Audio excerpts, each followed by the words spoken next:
Hello everyone and greetings from Melbourne. In this keynote today, I'd like to explore the implications of cultural linguistics research for the field of translation studies.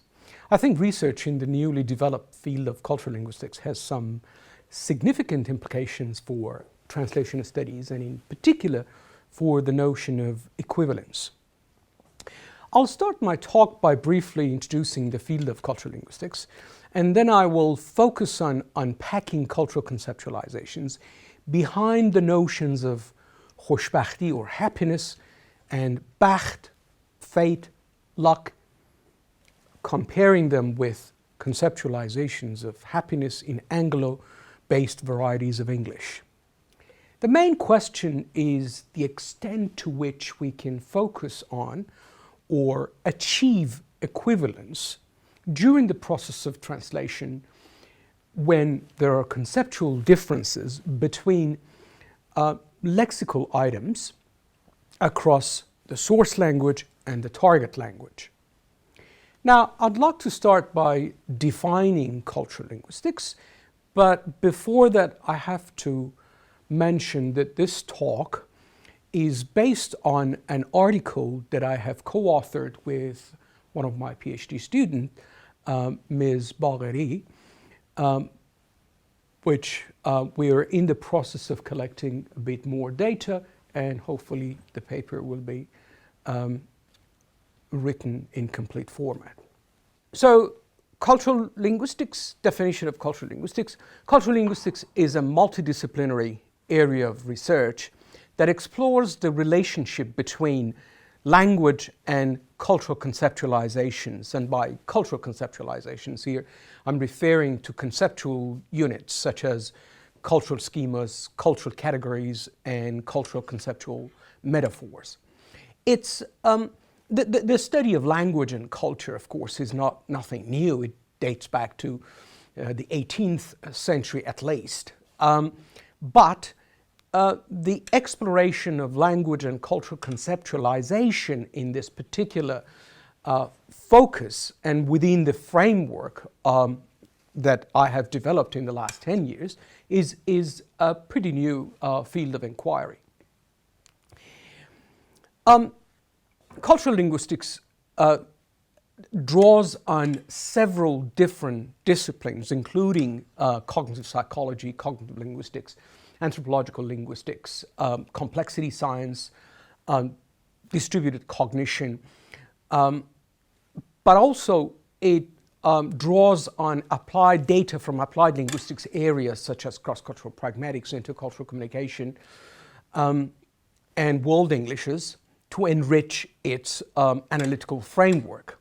So cultural linguistics is not a pure form of linguistics which has been applied. It has been its theoretical and its analytical basis have been enriched by data from applied areas as well.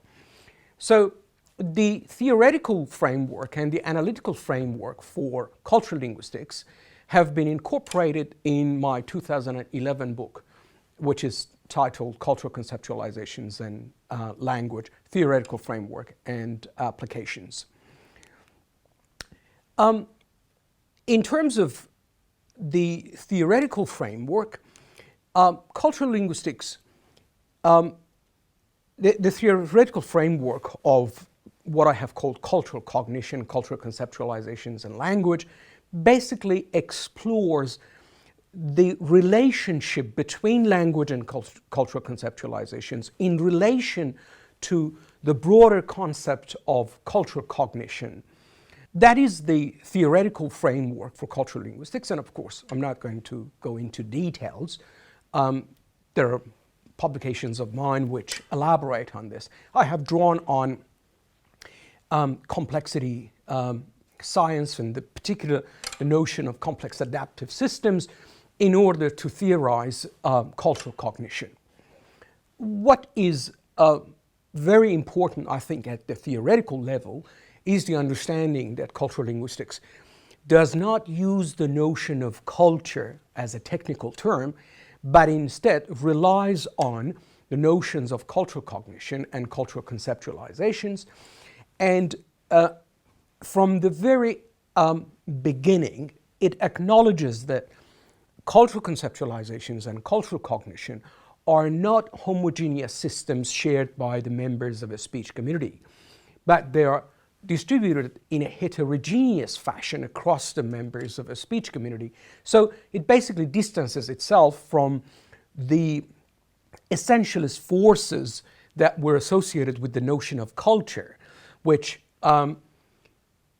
made the notion of culture and its relationship to language unattractive to many people, and many people have actually abandoned the notion of culture altogether, and in particular studies of language and culture have suffered from such essentialist and stereotypical forces of culture. So cultural linguistics avoids, as I said, the term culture, and instead focuses on cultural conceptualizations and its relationship, and the relationship between cultural conceptualizations and the features of human languages. The analytical framework for cultural linguistics basically explores the encoding of cultural schemas, cultural categories, and cultural metaphors in the features of language, from syntactic, morphosyntactic features, semantic meaning, pragmatic meaning, discourse structure. So basically, the features of human languages are explored within cultural linguistics in order to find the parallels of the encoding of these features in cultural conceptualizations such as cultural schemas, cultural categories, and cultural metaphors. All right, so this is a brief introduction to the field of cultural linguistics. Of course, I have discussed the history of cultural linguistics in more detail in my publications, which are available online. But now I'd like to give some examples of cultural conceptualizations. First, I'll start with cultural categories. There are a number of emotions that are what I would call cultural emotion categories. And Persian has got some good examples of cultural emotion categories. And one of them is the notion of khijalat, which is a multi-layered cultural emotion which overlaps with at least three emotions in English. So in some context, khijalat can be translated into shame.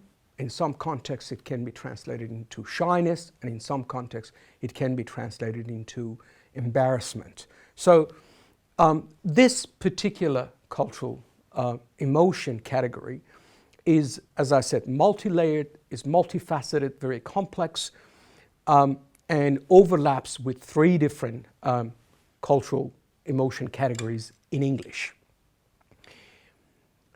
An example of cultural schema from Persian again, a very good example is the cultural schema that we call taruf, which has been translated into English as etiquette, ritual, politeness, and things like that. But none of these notions really captures what taruf is. Taruf underlies a wide variety of speech acts in Persian. For example, taruf underlies the speech act of offering goods and services. When you offer your food, you would like to offer someone to share your food with you. So that is the underlying cultural schema, which I have called cultural pragmatic schema, is what we call taruf. The next step, which is the speech act, is offering goods, for example, such as fruit or food. That particular speech act then has got associated with it a number of what Jakob May calls pragmemes. equivalent of what in linguistics we call phoneme. Now, these units of pragmatics are called pragmemes. So one of the pragmemes, for example, for the speech act of offering goods such as fruit associated with tarof is insist on the offer for several turns. So as you can see, the underlying cultural schema is broad and is associated with a number of speech acts. One of them is offering goods such as fruit or food, and then one of the pragmemes associated with this speech act is insist on the offer for several turns. And what Jakob May calls pract, which is the actual linguistic realization, can again be in several different formats. And one of them is just simply, please have some fruit, and you insist on this for several times. The other person rejects that out of what we call tarof. So this is what I have explored in a recent chapter of mine, where I have offered a model based on such a relationship between cultural schemas, speech acts, pragmemes, and practs, which this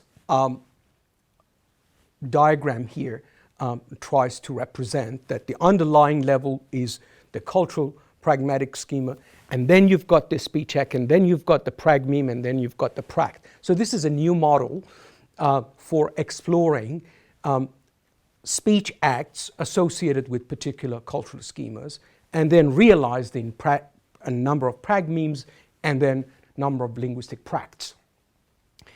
Now, another set of cultural conceptualizations that underlie the use of language are what we call cultural conceptual metaphors. In particular, cultural conceptual metaphors that are associated with human body, which we call cultural embodied metaphors, are very significant in terms of providing pool of semantic and pragmatic meaning for language. So in a book that I edited with my colleagues, published in 2008, Culture, Body and Language, we explored conceptual metaphors associated with heart and other internal body organs across several languages and cultures. For example, in English, heart, as we know, is the seat of emotion. When you say, you broke my heart, so that reflects the underlying conceptualization of heart as the seat of emotion.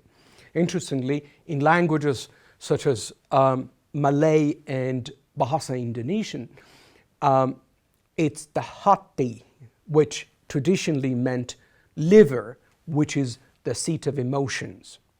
In some Aboriginal languages, it's the belly, which is the seat of emotions. And of course, as we know in Persian, and I have written some articles on this, del, which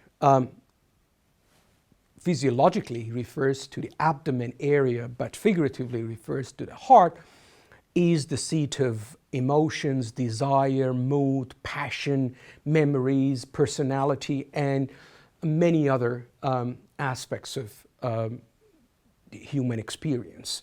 Del is very, very productive in Persian.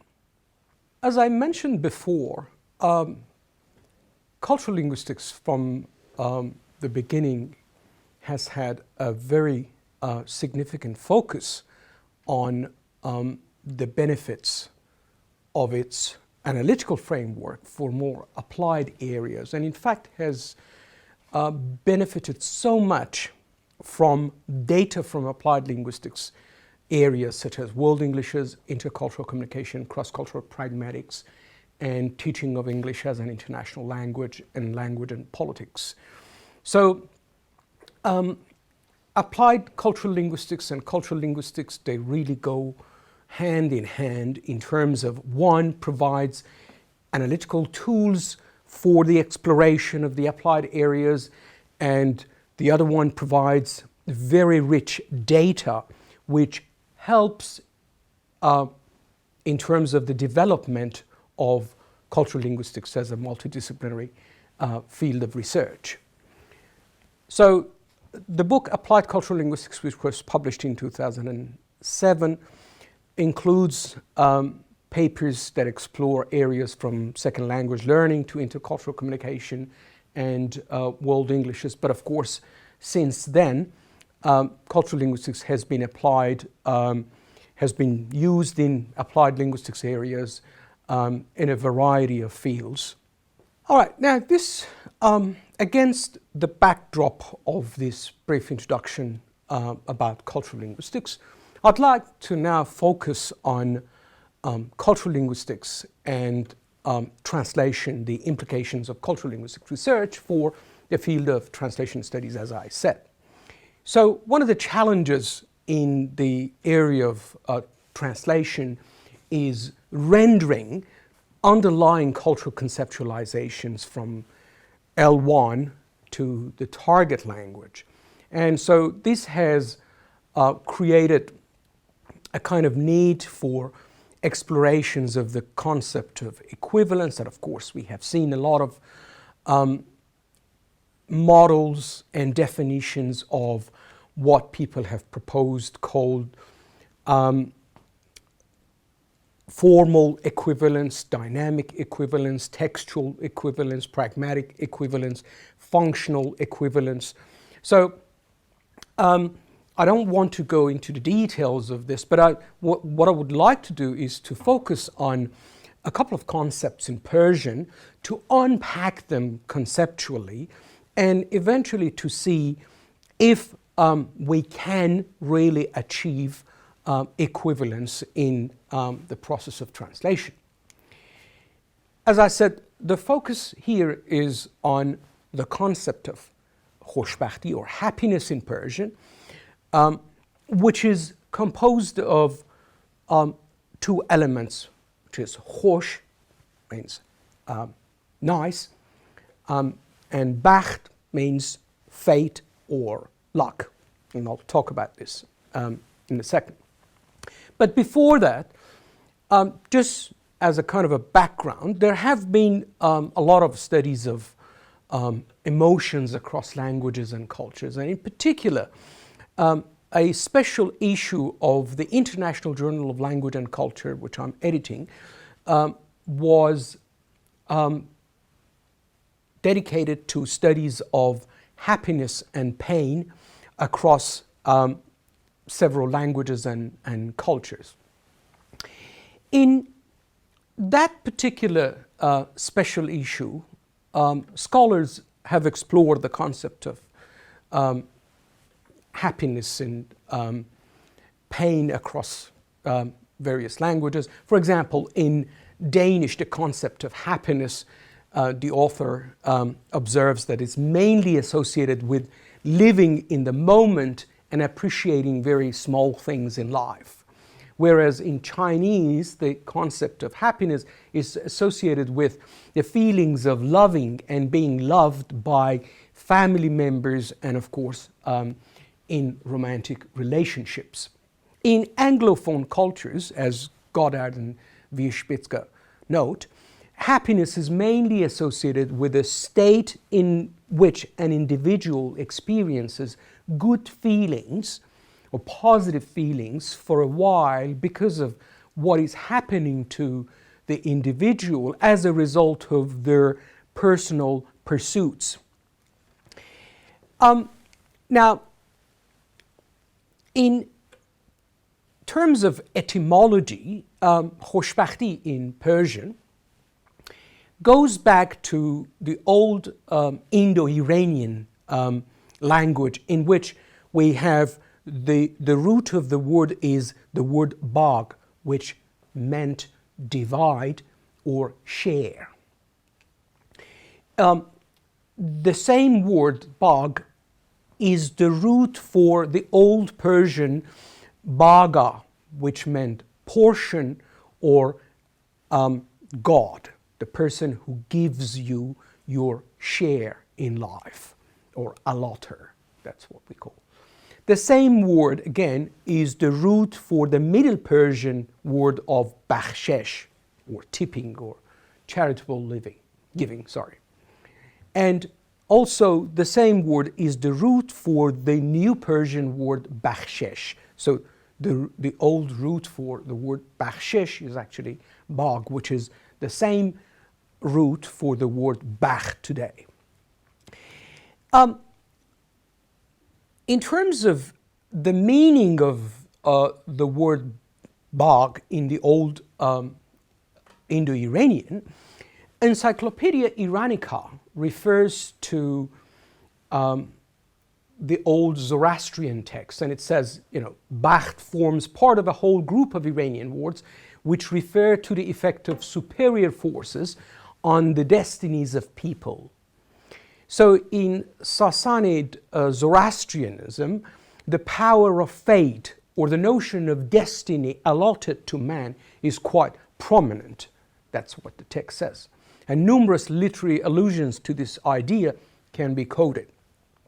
And it says, in a sense, this idea is part of a wider conception of predestination, the idea that most human fortunes are determined before the birth of the individual, perhaps even as early as the creation of the world. So the word bacht has got a root in the old Persian worldview, which goes back to, as I said, Sassanid Zoroastrianism, where it was believed that the fortunes of human beings are determined before they're born. So when the word meant share or divide, basically it meant man's or woman's share of destiny, which has been determined before their birth. There are other words in Persian which have got the same connotations of pre-allotted destiny and its associated worldview. And some of them are qismat, iqbal, taqdir, nasib, and sarnevesht. All these, and in a very significant word is ruzegar. And if you think about it, they're very difficult to be translated into English. For example, ruzegar is really difficult to translate into English because, as I said, these words have been associated with a particular worldview which has got its root in the old Persian worldview of Zoroastrianism. The word sarnevesht is a very interesting one because it's composed of two morphemes, sar, which means head, and nevesht, which means script. Basically, the word means written on one's head or forehead. Now, so the idea, again, this word goes back to the idea that one's destiny is written on their foreheads. And so people can read your forehead and tell your destiny. This is very similar to the concept of metaposcopy in English, which basically has got the same idea that people's destinies, behavior, and history are written on their forehead. And people used what they call forehead divination. They would read people's foreheads in order to tell their destiny, for example, predict their destiny. We have in Persian another kind which is reading one's palm, and they believe that one's destiny is written on their palm. So this is closely associated with that one.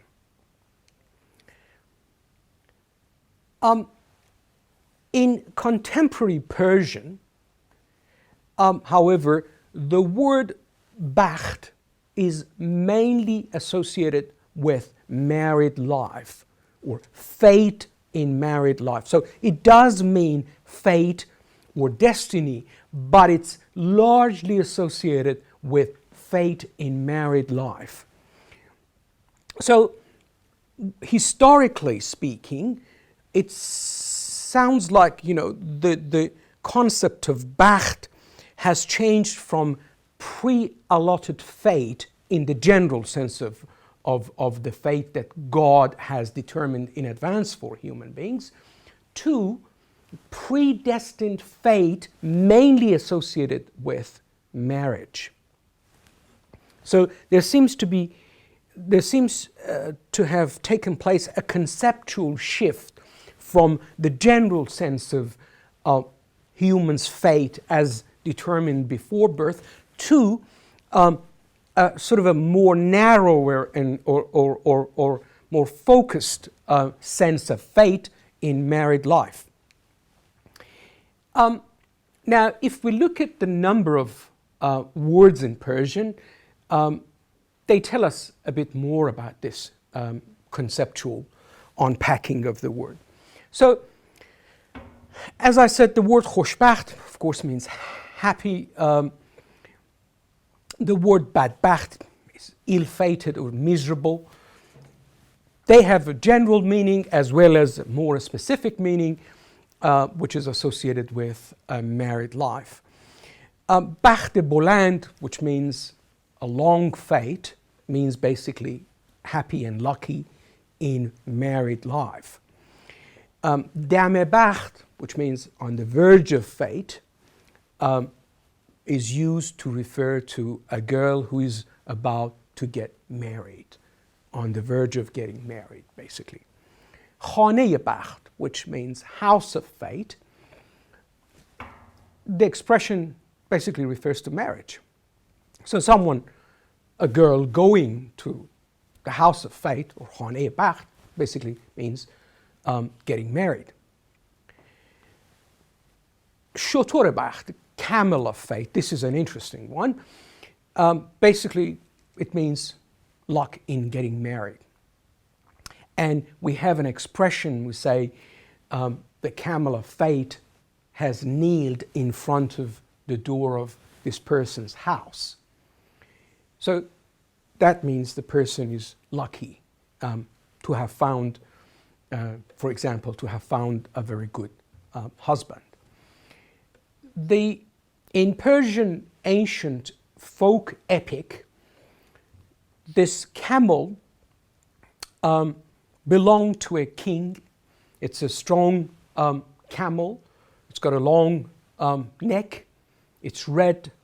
And the parents of this camel, the mother was a Persian camel and the father was an Arabic camel. So the offspring is what is called this camel, which is the camel of luck. In fact, in the old days in Iran, people going to their married house would have their the new furniture and everything for their life carried away with camels. So camel has got a very significant symbolic role associated with marriage and with good luck. Negun bacht, which means fallen fate, basically means unhappy in married life. Goshayesh bacht, or opening of fate, and bastane bacht, which is closing of fate, are very interesting. Because opening of fate basically means getting married. And someone whose fate or bacht has been closed is someone who's unable to get married due to supernatural forces who have cast a charm on this person, and so this person can't find the right spouse. Now, bacht can be associated with different colors. For example, we have the word sefid bacht, or white fate, which refers to being happy in married life. Siyah bacht, or black fate, refers to being unhappy in married life. Sabz bacht, or green fate, again means happy in married life.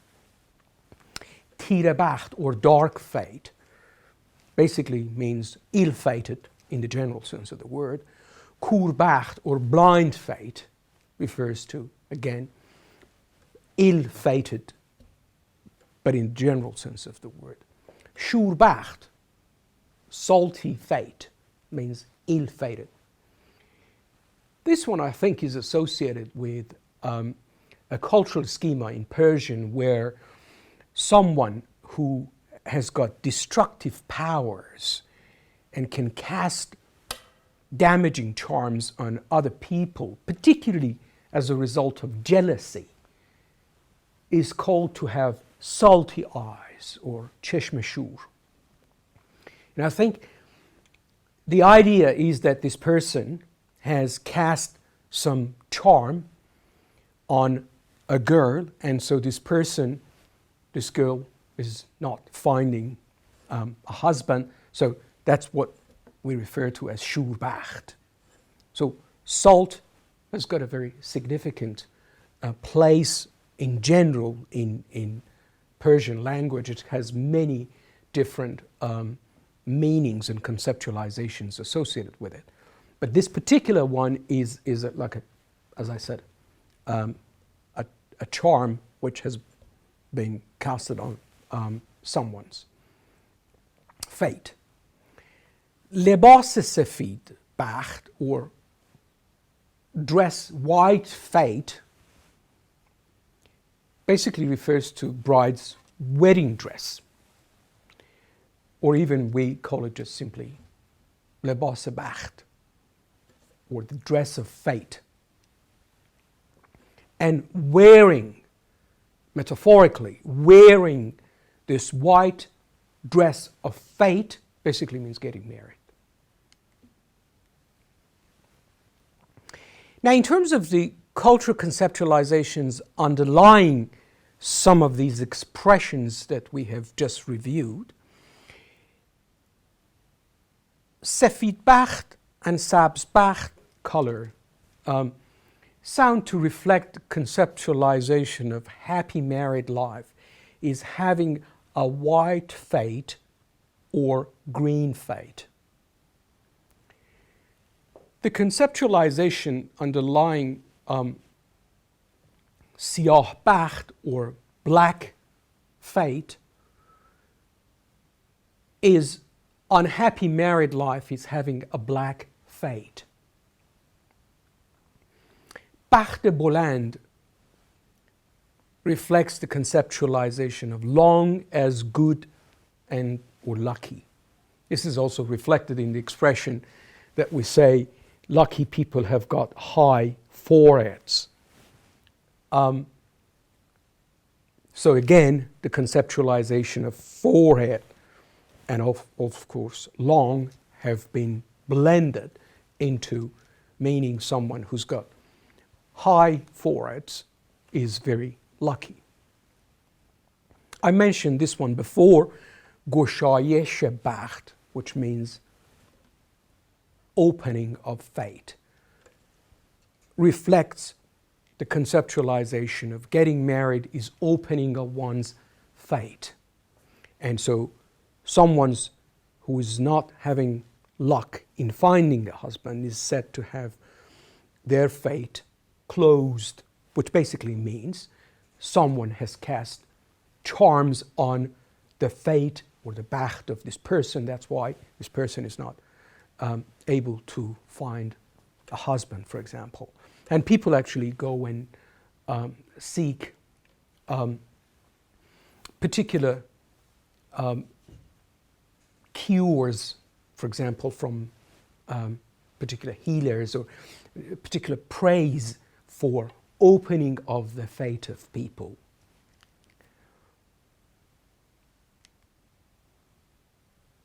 So, from what I have just presented here, it sounds like we have three different layers, conceptual layers.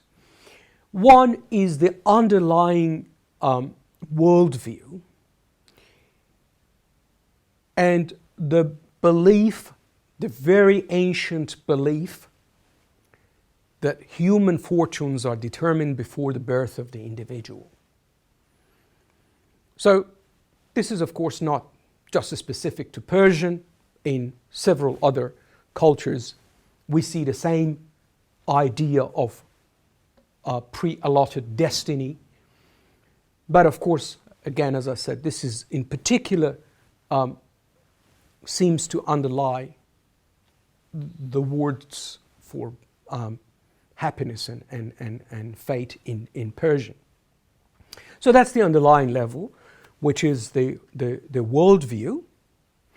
The second level is the level of cultural conceptualizations, where the underlying worldview has been sort of narrowed and been associated with a particular experience, such as getting married. So marriage as luck or fate. So the underlying worldview is in a very broad sense. When I say it's in a broad sense of human fortunes are determined before the birth, that excludes the ability to choose right and wrong. The old religious beliefs of Persians gave the option of choosing between right and wrong. So human beings doing good or bad were not determined before their birth, but their fortunes in terms of their fate in life was determined before life. And that, as I said, although the general idea has been sort of disbanded and abandoned, the association of that pre-allotted destiny has remained closely associated with marriage. And so this is this second layer. So the underlying layer is worldview. Then the next one is the cultural conceptualization, which is a bit more specific. And the third level is the level of language, which you have words that reflect these cultural conceptualizations. So this is basically how I think we can represent this phenomena. That underlying level is the worldview, and the second layer is cultural conceptualization, and language encodes these cultural conceptualizations. But this is by no means an indication or the claim that this is how speakers of Persian think. In fact, in contemporary society, a lot of people actually question. There are websites where people question the whole idea of the destiny, the pre-allotted destiny, and say, oh, marriage is a matter of choice, is a matter of you choosing your own destiny. So particularly under the influence of modern psychology and trends, modern trends in psychology, a lot of people question these conceptualizations. But of course, this doesn't go against the what I'm presenting here, which is the fact that one concept, if you unpack it, you can go back to history and you can see traces of cultural conceptualizations and further down traces of worldview in one particular word. So the lessons from what I have just presented here, I think, first of all, studies of cultural conceptualizations and cultural linguistics in general, I think they reveal that language is serving as a kind of a memory bank, if you like, as a metaphor, for cultural conceptualizations past and present. So language basically provides a kind of window or an archive to cultural conceptualizations. Therefore, studies of language can provide rich data about, the older worldviews and cultural conceptualizations. I think what I have just presented here is a very good example of what Anna Wierzbicka calls a whole drop of culture condensed into a drop of semantics, which is another version of Wittgenstein's statement, a whole drop of philosophy condensed into a drop of grammar. But of course here, what I have presented, I think, is more, I can call it a whole drop of cultural conceptualizations and worldview condensed into a drop of semantics. Now, implications for the notion of equivalence, such as dynamic and formal equivalence in translation studies. Again, I don't claim to have any solution to this question of equivalence. How can we achieve equivalence when translating from one language to another one? Some people argue that you have to translate the sense, that's the meaning of dynamic equivalence, and some people argue that you have to translate the word. But I think from what I have presented here, we can see that neither the sense nor the word, if translated, can render necessarily the cultural conceptualizations or the worldview that is associated with the particular world.